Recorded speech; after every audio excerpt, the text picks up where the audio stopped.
A Spot of Bother is going to come out the 4th of November, hopefully, and it is an Australiana YA. It follows the story of a young fella off at boarding school in North Queensland, here in Australia, and he goes to work for someone.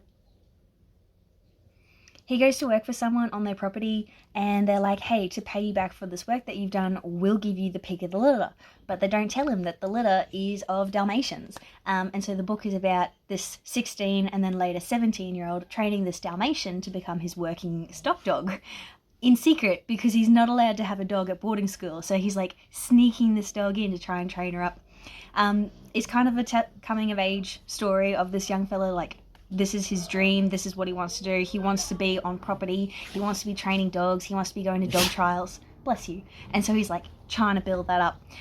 The second book, there's going to be a joke where he hasn't actually quite figured out yet that he's Ace. Like, I've sprinkled hints throughout the book so that the reader, if the reader knows what they're looking for, they'll be like, oh, is this kid Ace? Like, what's the go here? But he doesn't know. He thinks he's straight. He thinks it's all hunky-dory.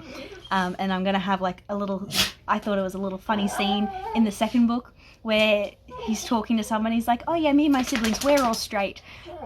And his sister-in-law's behind him with one of his brothers. And she's like, I married you. I didn't marry your brother. You get to have this conversation with him, and just walks away.